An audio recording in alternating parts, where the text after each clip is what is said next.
Inipospond nga ni US President Donald Trump yung kanyang ipinananakot na tariff para sa mga Canadian exports sa US, at that is for 30 days. Pero ito ay nangangahulugan na patuloy lamang po na mangangamba ang Canada na baka after 30 days ay ipataw pa rin niya ang tariff na yan. It gives us 30 days to have better programs, but for me, it's not a complete victory. There still is that threat of tariffs in the future, and so we have a responsibility to continue to take those long-term steps to ensure that our economy is Trump-proof.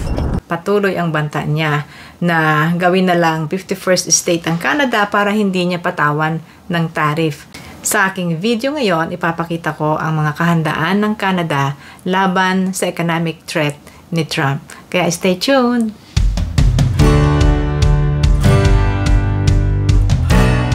Hello and welcome back! Si Ate Menchi po muli, and today another topic about Canada.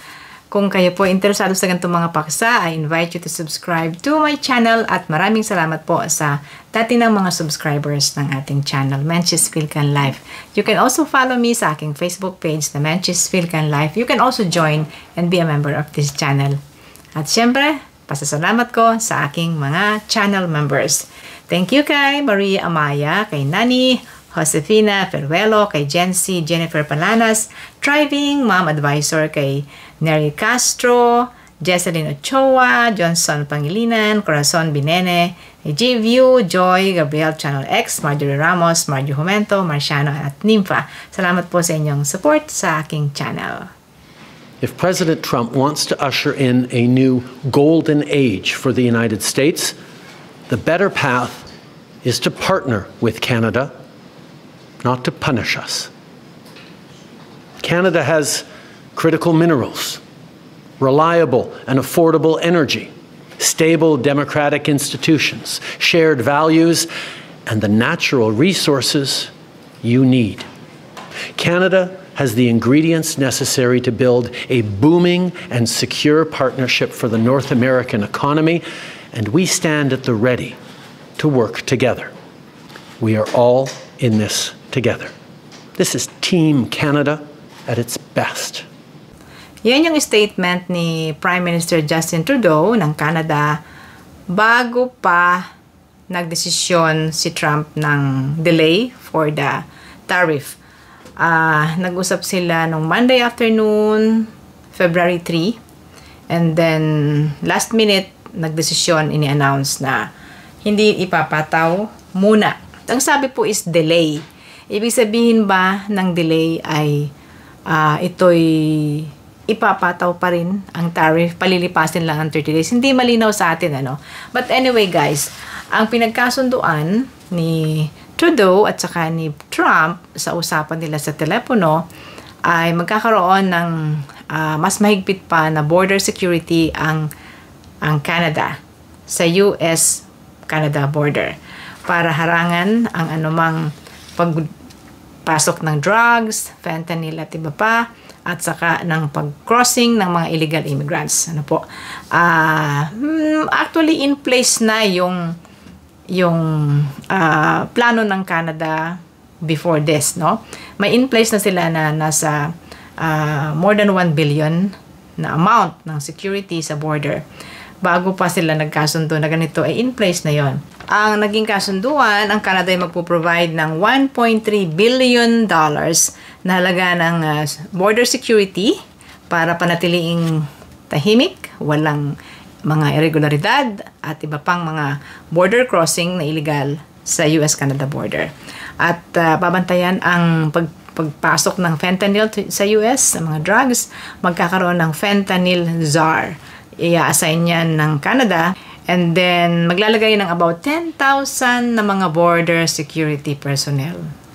Ang lawak po ng border ng US at ng Canada. Mahaba yan. All the way from east to the west side. At meron pang ilang mga detalles yung deal na yan ni Trudeau at saka ni Trump, na naghatid nga po doon sa desisyon na okay, 30 days na wala munang tariff, no? So, hindi rin gaanong malinaw pa po kung ano talaga ang intensyon ni Trump. Is it really anti-drug ang kampanya niyang ito? Or is this really paglilinis lang ng border? Ano talaga yung intensyon niya? Bakit napakalaki ng kanyang threat sa Canada? Naparurusahan niya sapagkat nagbigay ng deficit ang Canada sa Amerika. Ay mga ganun, napakalaking, parang ang laki-laki ng kasalanan ng Canada sa Amerika sa mga statement na pinapalabas niya. Donald Trump offering a long list of ways Canada can permanently avoid tariffs, including by becoming the 51st state. If people wanted to play the game right, it would be 100% certain that they'd become a state. But a lot of people don't like to play the game because they don't have a threshold of pain, and there would be some pain. Trump has also said he wants to see Canada increase defense spending, American banks getting greater access to Canadian markets, and for cooperation in the auto sector to end. We don't need them to build our cars. I'd rather see Detroit or South Carolina or any one of our Tennessee. Ang number one ally niya na Canada, kapit-bisig na tumutulong sa mga digmaan ng US sa ibang mga bansa sa panahon ng krisis ng kalamidad, ay tumutulong. Nagbigay tayo ng shelter sa maraming mga American passengers noong 9/11 doon sa Gander Airport sa Newfoundland at sa ilang mga digmaan kasama ang Canada ng Amerika. At hindi niya po nababanggit, wala sa kanyang gunita ang lahat ng yon. Ang gusto lang niya ay magkaroon siya ng economic threat laban sa Canada. So, itong mga bagay na ito, hindi malinaw sa atin kung ano talaga yung gusto niya. Ano po? So far, ang naiintindihan natin, Trump is hammering us with economic threat.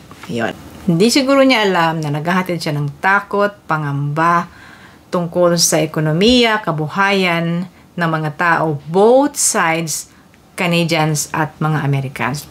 Hindi siguro niya alam yun, no? So, ganun pa man guys, hindi natin maabot yung kanyang mga iniisip. Kaya hayaan na natin siya. Gusto ko lang ipakita sa ating video ngayon, ano naman yung response ng Canada sa lahat ng ito. Because we never know, maybe after 30 days, ipapataw pa rin niya ang tariff. Hindi natin alam. Okay? So, ang Canada po yung naghahanda. Actually, naghanda na. At akala nga natin ay magsisimula na ng February 4. No? So, ready ang Canada. Ngayon, isa-isahin ko po sa inyo ang mga kahandaan ng Canada. Hindi lang po federal government, pati ang provincial government, pati ang masa na Canadian. Tariff for tariff, dollar for dollar na counter measure ng Canada. Kung magpapataw sila ng 25% tariff sa mga goods na papasok sa Amerika, yung papasok naman dito na American goods, lalagyan din natin ng tariff na ganun ding halaga. Let's say 25% din.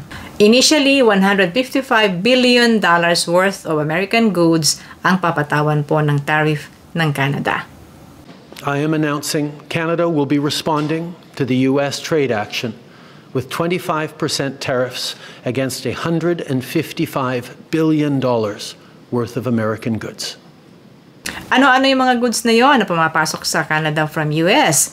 Passenger vehicles, mga trucks, steel and aluminum products, mga pagkain tulad ng beef, pork, dairy, recreational vehicles, recreational boats, Florida oranges, orange juices, whiskey, Tennessee and Kentucky bourbon, mga alcohols, at maraming iba pa. Ilan lang po yan sa mga pamilyar na produkto na galing sa US. So lahat ng yan, papatawan din ng tariff. Anong ibig sabihin yan? Kung masasaktan po ang mga Canadian manufacturers and businessmen and producers, masasaktan din po ang American producers, businessmen at exporters patungo dito sa Canada. Sa provincial government naman ng Canada, ay meron din sila mga effort. Isa ng agad pong naging very popular ay aalisin sa mga shelf ng tindahan ng alak. Tulad sa Ontario, we have LCBO. Aalisin po sa mga shelf. Inalis na nga actually yung mga alak. Sa British Columbia, ganun din. Buti na lang po't ibinalik ngayon. Ibinalik guys, pagkatapos po nung announcement ng 30 days na reprieve, ay ibinalik ang mga alak na yan. Pero, we will see after 30 days kung ano magiging kaganapan. Seryoso ang provincial government na magsagawa din ng aksyon. Another action ng provincial government po ay cancelahin at huwag tanggapin ang mga contracts with American companies. Tulad na lang halimbawa guys, yung business ni Elon Musk na Starlink, balak ng probinsya ng Ontario ni Premier Doug Ford na cancelahin. Pero pansamantala, ini-freeze mo na yon yung pagka-cancel dahil nga sa 30 days na delay of the tariff. Yun. So, yung mga ganun guys, kasama po yan sa gagawin ng mga probinsya. Narito po ang statement ng ilan sa mga provincial premiers ng Canada. I think we must not exclude anything as retaliation measures. Premiers have for weeks said they're preparing responses should Canada be hit with a 25% tariff. As I said to the premiers, you can't bring a knife to a gunfight. Ontario's premier says Canada's response has to be tough and targeted. He wants tariffs matched dollar for dollar and to hit the president's political party in particular. We need to target the Republican-held states and the Senate and the Congress and the governors. That's what we need to do because we don't want this. Now there is tough talk out of BC as well. Premier David Eby is asking Canadians planning vacations not to travel to the U.S. We will not spend money in a country that wants to do economic harm to Canadians. Also out of BC, a proposal to look at charging trucks traveling between Alaska and the continental U.S. Should they pay a fee to cross through Canada? Ayaw na rin magbiyahe patungo sa Amerika ng mga Canadians ngayon guys dahil nga sa tariff. Alam nyo ba na $2.1 billion ang mawawala sa Amerika kung ito ay magpapatuloy? At higit sa lahat po ang people's participation. Nabuo na guys ang slogan na Buy Canadian. Buy Canadian products. Ang bilis po ng reaksyon nang ini-announce ni Prime Minister Justin Trudeau yung Buy Canadian. Iwasan pansamantala ang American products at bilihin lang ay ang mga Canadian goods sapagkat ito ang makapagbibigay ng suporta sa mga Canadian businesses and Canadian economy. Unbelievable ang movement po at support ng mga Canadians ay ang bilis. We'll see after 30 days kung ano ang makahihinatnan. At kung sakasakali man, kung patuloy na mag-escalate itong usapin na ito sa economic threat, na posibleng tayo mawala ng trabaho, na posibleng tayo tumaas na naman ang presyo ng mga bilihin, at ngayon po kitang-kita na natin, bumaba na ang halaga ng Canadian dollar. If this will escalate, handa ang Canada. We will not let uncertainty rule the day. We will act and protect and care for each other in tough economic times to make sure Toronto and Canada secure a better economic future. Now is the time to stand together. So yun guys, kung nagustuhan niyo po ang ating video ngayon, please give me a thumbs up, a like, subscribe to my channel, and you can also follow me sa aking Facebook page na Menchie's Philcan Life. Mga ganyan din po ang topic natin, all about Canada sa ating Facebook page. You can also join and be a member of this channel. Thank you kay Maria Amaya, kay Nani, Josefina Ferruelo, kay Jency, Jennifer Palanas, Thriving Mom Advisor kay Nery Castro, Jesseline Ochoa, Johnson Pangilinan, Corazon Binene, G-View, Joy, Gabriel Channel X, Marjorie Ramos, Marjorie Jumento, Marciano at Nympha. Salamat po sa inyong support sa aking channel. At yun na muna, maraming salamat sa inyong panonood. Sa Ate Menchie po ito, and see you again later. Bye everybody. Thank you for watching.